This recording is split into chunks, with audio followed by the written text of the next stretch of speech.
Hey, good day, sports fans, baseball fans around this country. My name is Albert Barbieri, better known as Albert Sugar Bear Barbieri. I want to share with you today something that I accomplished as an amateur baseball player, something that I hold dear to my heart. It was one hell of an accomplishment. And then on the other hand, it was very traumatic to me, as you will hear in the story. I told this story back in 2017, I believe, but I want everybody to understand something I didn't share the first time around. Something happened to me in 1982 that shut the door on my one chance of getting signed with the Baltimore Orioles as a minor league player, and as we all know, maybe having a chance to play Major League Baseball. All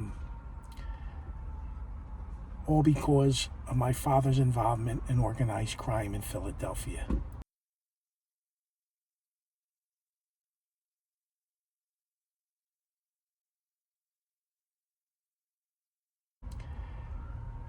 So, the story that you're about to hear is my time in 1984, my pursuit of walking on to make an Alaska League baseball team. At the time, there was only two leagues, the Cape Cod League and the Alaska League, where the top college prospects play in the summer amongst themselves. I went there for validation because what happened in 1982 with the Baltimore Orioles and a scout by the name of Dick Bowie, who was very instrumental in the signing of Cal Ripken Jr. in the Baltimore organization. I've told that story on YouTube. You can find it if you like. But today, I'm going to share and redo the story only because I'm going to add all the people that weren't involved in the story, coaches, players,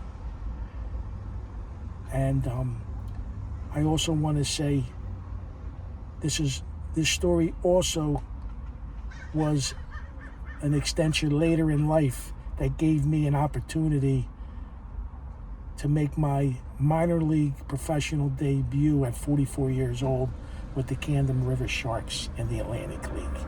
I hope you enjoy this story. I hope for all you walk-ons out there, the kids that are late bloomers like myself, this inspires you and reminds you, don't give up. Like Jimmy Valvano said, don't ever give up if you believe in yourself. Thank you.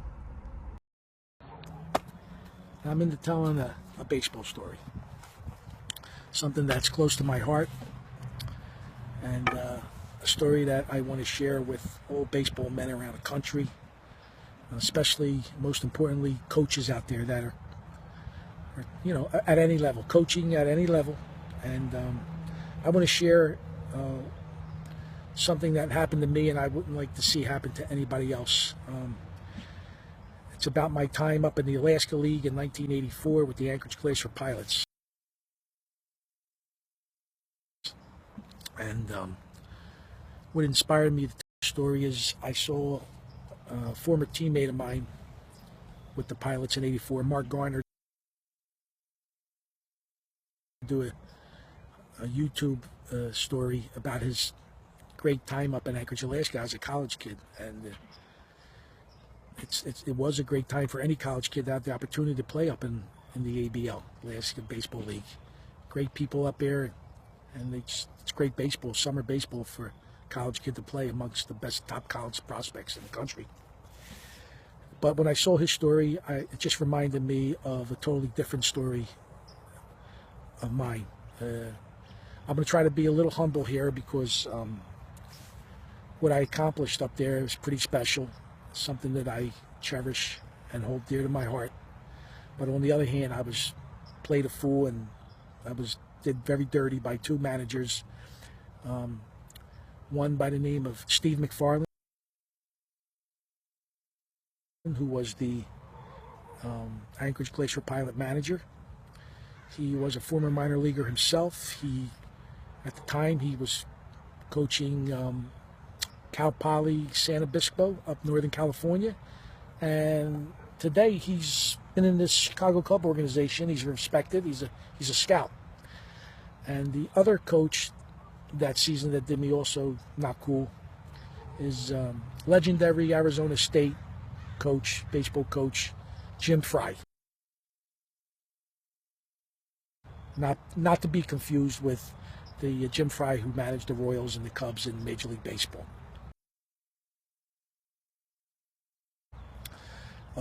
So anyway, let me let's just assume that I'm born and raised in Philly, and just to get through my younger years, I loved baseball. I was a 3-year starter at my high school in South Philly, and I was just a very good high school player, but I was not a prospect, and it is what it is. And I knew what a prospect. I got to learn what a prospect really was after high school, and I was far from it in high school. Didn't play. I played 1 year of college baseball at Philadelphia Community College, and I just played amateur baseball in the Philadelphia area. And but around the age of 22 years old, 21, 22, I started to notice I was developing prospect-like skills. And I knew I had a major league arm, above major league arm. I started to drive the ball with that, prospect-like pop. Being able to drive the ball, which I couldn't do in high school often. And I was just crazy about baseball. And we all know that if you're not getting drafted out of high school or college, and if you're not into a major league affiliate by age 21, 22, a very, very slim chance of you even playing professional baseball. But like I said, I just loved baseball, and I was single, and I just kept playing. So 1983, and I want to make this very clear also, that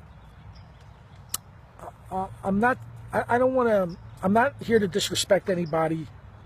The names, the incidents, the conversations that went on with me, my teammates and coaches, they're all legit. They're etched in my brain for life. No sick disease like Alzheimer or dementia, if it strikes me, can never strip these memories away from me, ever. So this is gospel truth. I have box scores, I have articles, I have it all. I don't have it on me, but it's in the storage in Philly. I got it. And so anyway, in 1983, I pick up a magazine, and it's an outdoors kind of magazine. And in the magazine, there's an article featuring the Anchorage Glacier Pilots in the Alaska League. And excuse me, I never heard about baseball in Alaska. I heard about the Cape Cod League only because my dear friend, God rest his soul, Johnny Marzano, played in the Cape Cod League during his Temple University years. And Johnny wound up having a major league career for 10 years. He was a catcher. But I never heard about baseball in Alaska. And this article, I read it. It's telling me about the history of, Alaska baseball and major leaguers and former major leaguers at the time getting signed out of there. So there was a phone number connected to this article, and I called it up.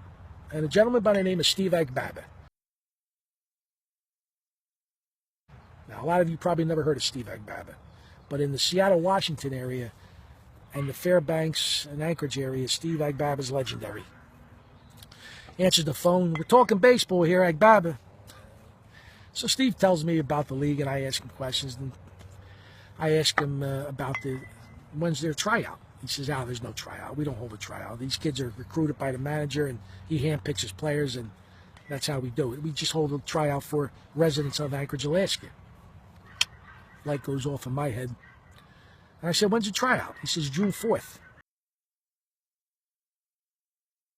I said, all right, thanks a lot, Steve. Nice talking to you. I hang up. And right from the time I hung up, I knew that I wanted to go to Anchorage, Alaska, because I needed at this time in my life with the skills I was developing. I knew that I could play on that level, and I needed a taste of that. If I can play with these kids who are going to be future minor leaguer, major leaguers, and play on a schedule. I mean, their schedule was like a 57 game schedule in 60 days. If I could just get a taste of that, I would have been the happiest, kid around, for anybody who had dreams of playing professional baseball. So anyway, I moved to Anchorage, Alaska, January of '84. And I got lucky because I just had a friend for about a year, and he had a job opportunity to work at the pipeline, so he was moving to Anchorage, and he offered the roof over my head because he knew I wanted to go there and try out for this team, and it worked out. But I'm there alone. I really don't know anybody. And first thing I do is I introduce myself to Steve Agbaba. I go to the office, and the only thing I'm doing to get ready for this tryout is putting on my, snow boots and running the streets of Alaska with the snow, like I'm Rocky Balboa getting ready for a title fight. I'm in my garage with a traffic cone, using it as like a tee, hitting off the tee into a mat, and swinging my 34-inch, 31-ounce Easton and wood bat with a donut on it just to stay loose, and throwing a ball up the garage door. I had a mat, up against the wall, just keep my arm loose. What am I going to do? Snow don't start melting there till late April, early May. I didn't know nobody. So I'm hanging out with Agbaba every day, and I'm telling him every day, also reminding him how I'm going to make this team, and he's looking at me like I'm nuts, but he was a cool dude. So Steve takes me to a general manager's meeting sometime in February, I believe it was, and along with us came this guy by the name of Jack O'Toole. Now, Jack O'Toole, for anybody who don't recognize his name, he's also legendary up in Alaska. He was a respected baseball man, a scout. He's been with the Anchorage Baseball Pilots from the very beginning when they were the Seattle Pilots, I believe in '69. And he took credit for signing some guys out of the Alaska League. And we're at dinner, and he starts up a conversation with me, and he says, so Al, what brings you to Anchorage, Alaska? I said, well, I'm going to the tryout June 4th. He's like, really? He says, you do have an idea what you're up against. I'm like, yeah, I think I have an idea what I'm up against. He goes, well, I want you to know, don't get your hopes up too high. I said, why is that? He goes, well, you're dealing with the best college prospects in the country, and nobody's ever made it as a walk-on. I look him dead in the eye. Dead in the eye. I go, Jack, let me tell you something. Not only will I make this team, I might take somebody's position. Wow, he chuckles. He goes, that's a great attitude to have. He said, I wish you luck, and, just, like I said, don't get your hopes up. Wow. This guy, lesson learned here, I guess you should learn never to judge a book by its cover. And that's one name I jot down, Jack O'Toole. He just lit a little fire under my ass, which was not good for him. I just thrive off stuff like that. So anyway, June 4th comes around. It's a gorgeous day at Mulcahy Stadium. Most of the pilots are there, and they're going to hold this tryout. It's going to be a freaking 15-minute, let's get this over with. Okay, you got Steve McFarland, manager.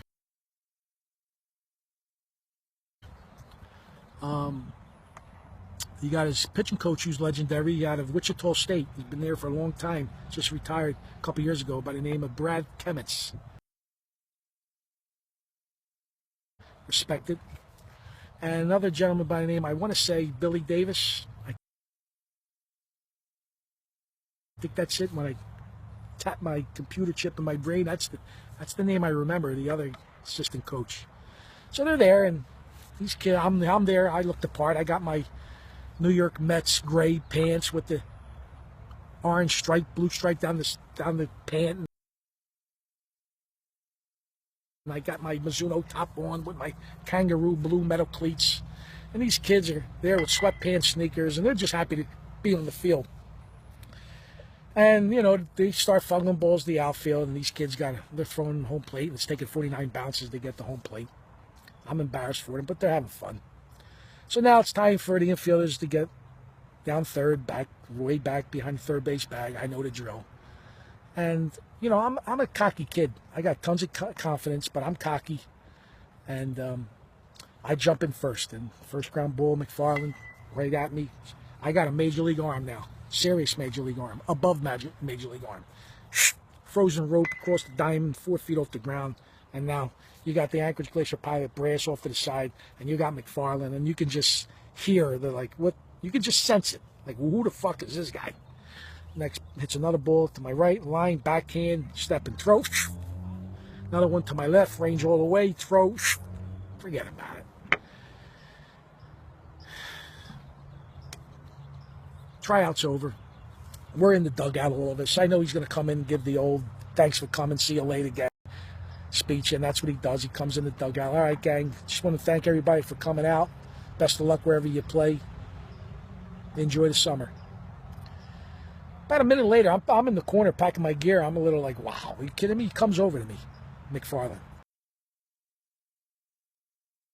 He says, Al, they want to see you take some hacks. Can you be ready in half an hour? Really? He wants to discard me right off the bat. They want to see you. He couldn't say to me, Al, I liked what I saw out there. I'd like to see you take some hacks, see what you got. He wants to throw me, like just discard me like I didn't mean nothing to him, but the Anchorage Glacier Pilot board members or the brass, whatever you want to call them, want to see you hit. So I'm like, all right, yeah, I'm ready. I'll be ready. Now I'm excited, but I'm also getting pumped up, and I know what I got to do now. I've been down this road many times at tryouts, and I know, you know, what I got to do. I'm not going to waste my hacks on hitting ground balls up the middle or hit one to right field and show them I can hit the opposite way. You know, here I am. I'm 5'6", 170, 75 pounds with the ability, and I always would have the knack to drop the pinky down on the knob and go deep. I'm talking about little guy, opening eye deep. You don't get too many guys at 5'6" able to drop the pinky on the knob and be able to drive the ball. Well, I had that. And so, kid on the mound's going to throw to me. He's one of the pilots. His name's Mike Batesel. How you doing, Mike Batesel, if you're watching this? Mike Batesel was the third baseman. He was cool. Mike Batesel happened to wind up later in life coaching Fresno State College to a College World Series and winning one. I believe it was 06 or 05 or whoever it was. So, and believe me, I'm unforgettable to these guys, just like these guys are unforgettable to me, just like these events, these conversations are etched in my brain. I remember meeting up with Mike Batesel in 2009 or 2010 at Loyola Marymount.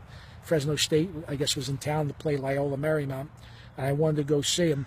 And he's in the dugout, and he's got his head down. I believe he was writing a lineup card or something, and I'm waiting for him to pick his head up. And as soon as he picks his head up to see me, without a tenth of a second, he smiles. He goes, oh, my God, Al Barbieri.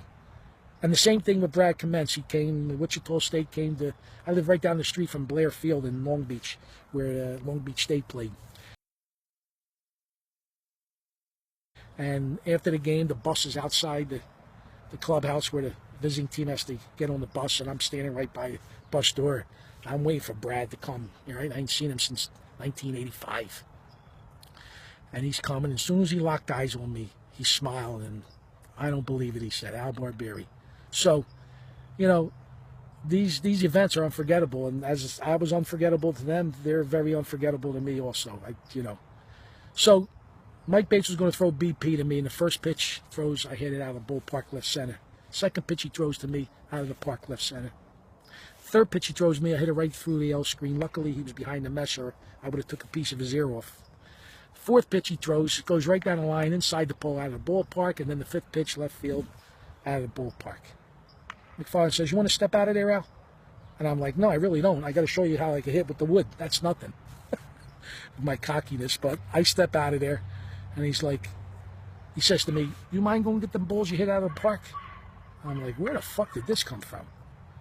So I'm like, Yeah, so I got to go down left field line. If anybody's ever been to Mulcahy Stadium, there's a beautiful soccer field right behind left field. AstroTurf. I got to go out behind, and there's the balls laying on the AstroTurf. I grab them, but before I go back, I go to the outfield wood fence, and I peek through crack, and I see McFarland down at home plate with Brad Clements, the other assistant coach, and I know what's going on. I know I'm a thorn in their side. I am the last thing they need at an open tryout.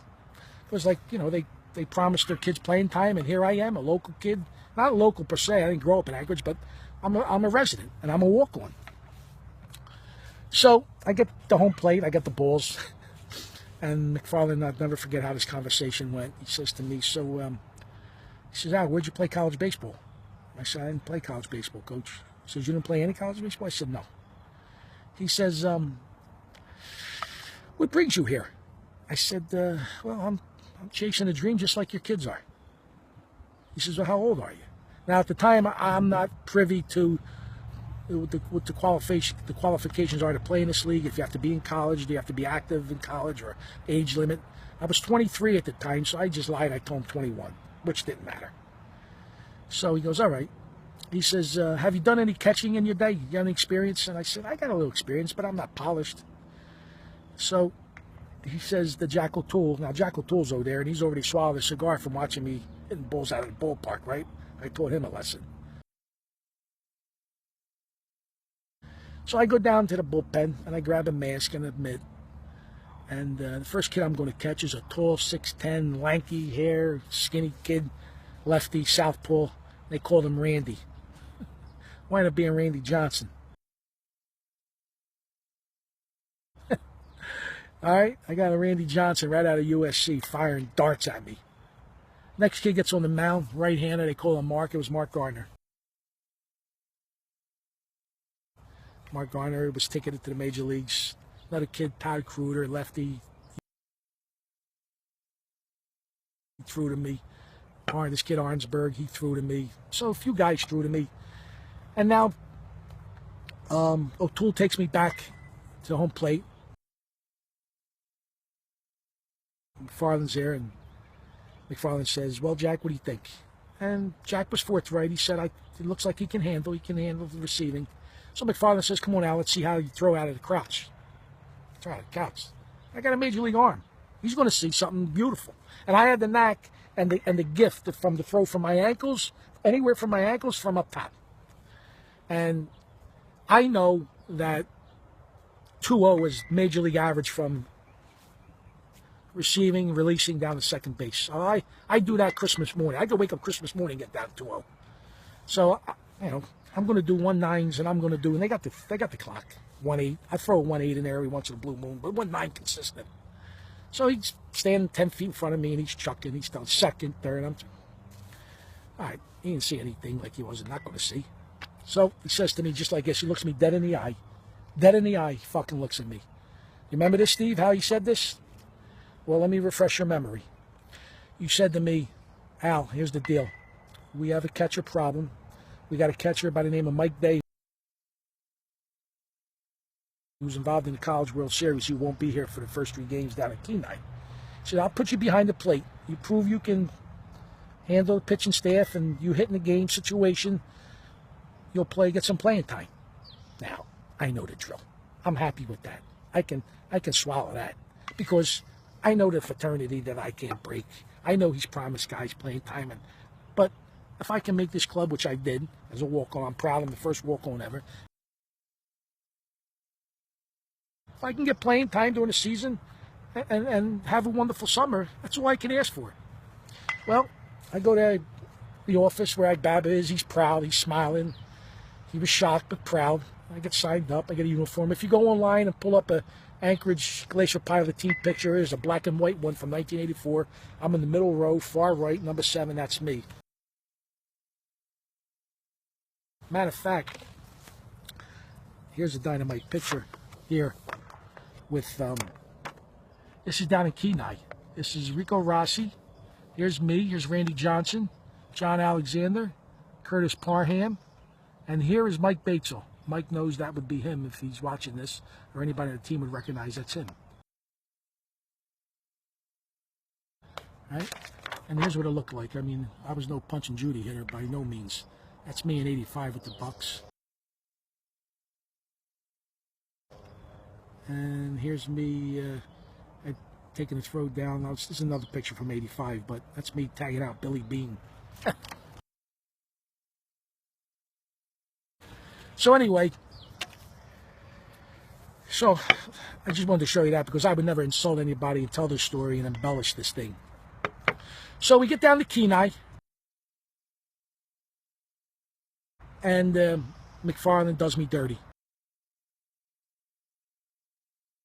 He puts this kid by the name of Brad Byerly, career outfielder with the Cubs in the minor leagues, behind home plate. He just doesn't have the knack to throw down. He's bouncing balls all weekend down second and third, and I was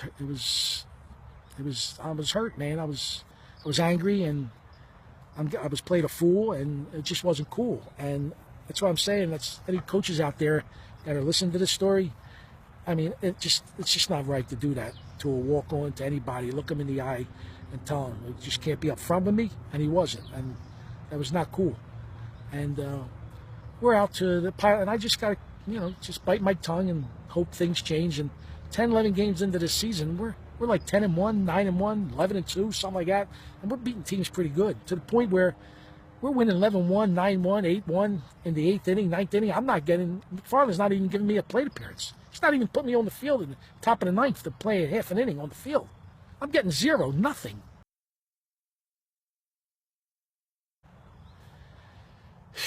For me now, it's just I'm looking forward to getting to the ball field and taking BP and enjoying watching these future minor and major leaguers. But I'm disgusted. So now we're going to Fairbanks, North Pole, for our first road trip. We're at the airport. I meet this kid. He's there for the first day. Never forget him. Out of Pepperdine University, Nez Baleo. Middle infielder. First game, Mike Bates will pop up behind third. He's going off foul territory. There's gravel. He loses his footing. He's got to brace himself as he falls. Falls on his hand. Time he comes in after the inning, he's due to hit. I'm in the dugout. Brad Clement is right next to me. And Bates's wrist blows up. Tells Brad, I can't swing. Brad hires down. McFarland's down the third base box. He hollers down, Mac, Batesel, kid. It's me. I believe it's my turn. I believe he's going to call my name, right? Nah. McFarland looks down, shuffles fools with the dirt. Baleo swing it back. I don't believe it. He's going to give Baleo the first divvy at this before me. He just got there. Just got there this morning. You think Billy Martin and Reggie Jackson's incident in the dugout in whatever that was, when Reggie was with the Yankees, was something? I made that look like child's play. These kids never heard the curse words that come out of my mouth. Brad Clement tells me, yo, Al, why don't you cool off and go down the bullpen? I turn to Brad and say, I want you to go down there and cool off. And Brad, I got to apologize to you. I should never talk to you like that. I was out of line, but I was hot and aggravated, and if you're watching this, I apologize for saying them words to you. But I believe I had reason to be angry. And so anyway, Hugh Grew, who was the traveling secretary, who's still my friend today, he heard the commotion. He comes in the dugout, grabs me out. Dugout, he wants to know what's going on. I explained to him. And I said, I want my release. Where's Ag Babbitt? And he says, Ag Babbitt can be here tomorrow. He says, get your gear. Come on, I'll get you out of here. And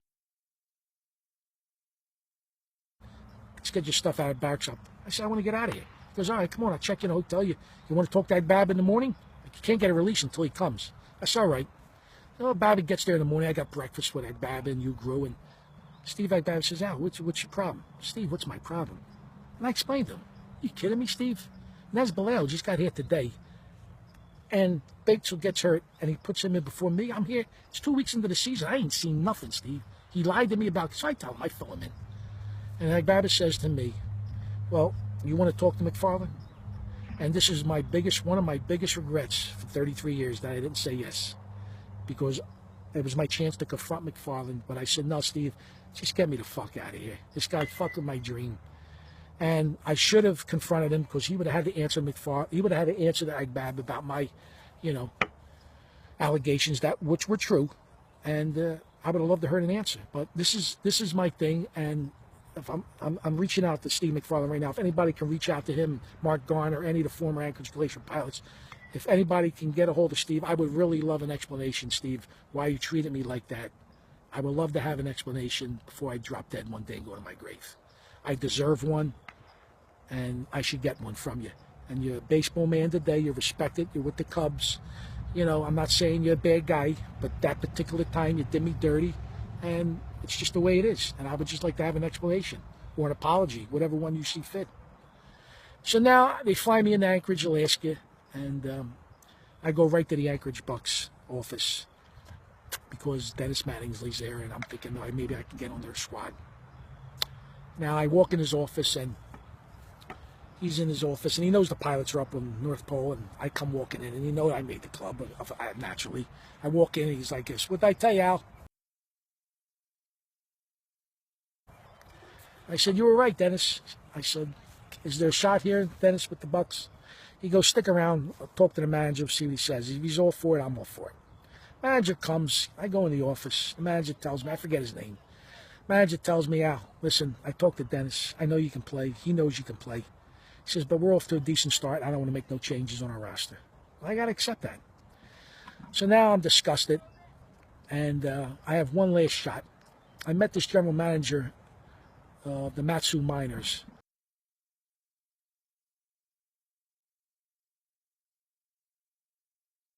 Matsu Miners were 45 miles, I believe, north of Anchorage, down in Palmer, Alaska. They're off to a brutal start, and they're 0-8. 2-9, whatever it is. And I go there and I explain to, I believe his name is Rich Mastriani. I know it was Italian last name like mine. And I explained to him the whole thing. And he knows about me being a walk-on. And he says to me, "Well, stick around, Jim Fry, legendary coach from Arizona State, Jim Fry, is going to be here in half an hour." So he gets here, Fry. Mastriani fills him in. Fry says to me, "I'll go down in the field and see you down there in about 20 minutes. Let's see what you got." Yeah, well, we're going to go through the same thing that I went through with McFarland. I'm going to show off and show him what I got. So after a little workout, little ground balls and some hacks I take, he says, pulls me over and he says, "Al, here's the deal. I got my son playing second base, and I'm fed up to here with him." Oh, when he tells me this, I'm like, oh my God. Now this is the guy I want to play for. I mean, really, you want to go to war with somebody?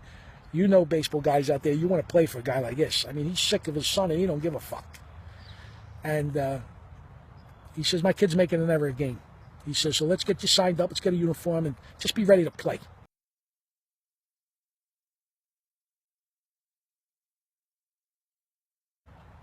Wow. So that night, we got a game. And top of the first, the top of the second, it was early in the game. Ground ball, Gary Fry, his name is, second baseman. To his left, he's scuffling over. The ball goes up his arm. He can't get out. He finally gets out, juggles, throws, safe. Without a beat, without a breath. Jim Fry, "Oh, go get loose." My God, wow. This guy is really real. I like this. So now I get in the game. I go 2 for 5. I get my first Alaska League hit off none other than future White Sox American League save leader Bobby Thigpen.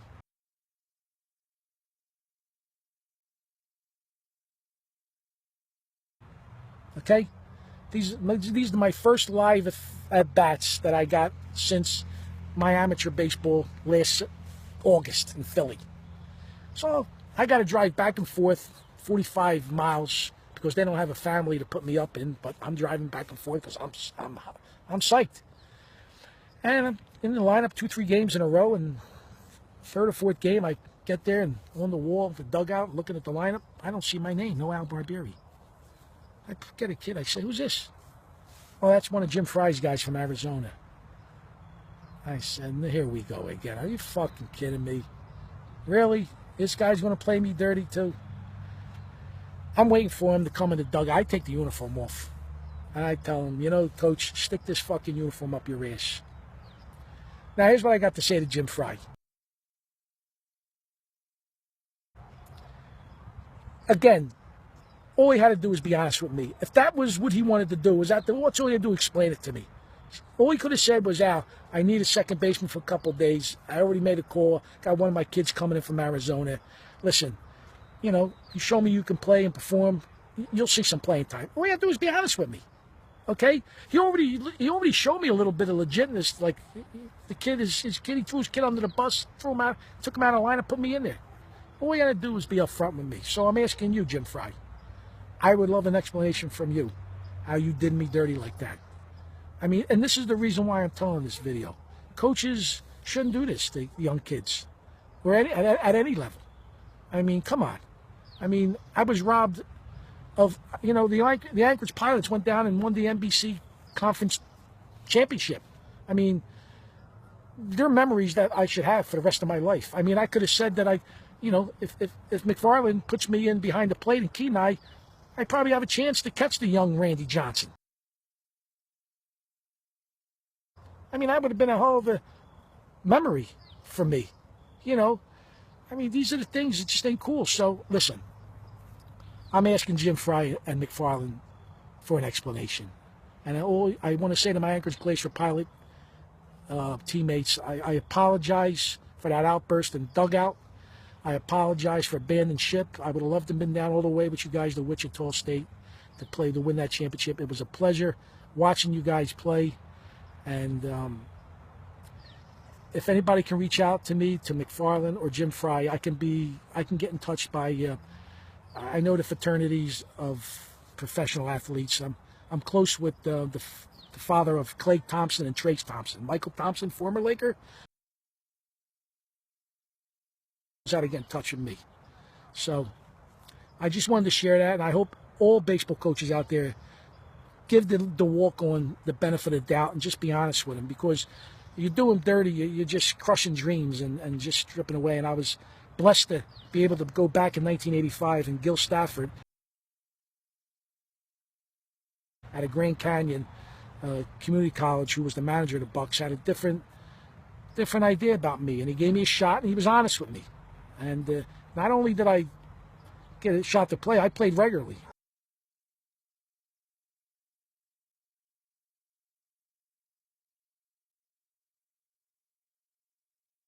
And I thank Gil Stafford and the Anchorage Bucks, because if it wasn't for them, I would have never been able to pursue my lifelong childhood dream to play with the Camden River Sharks and make my pro debut in 2003 at 44 years old.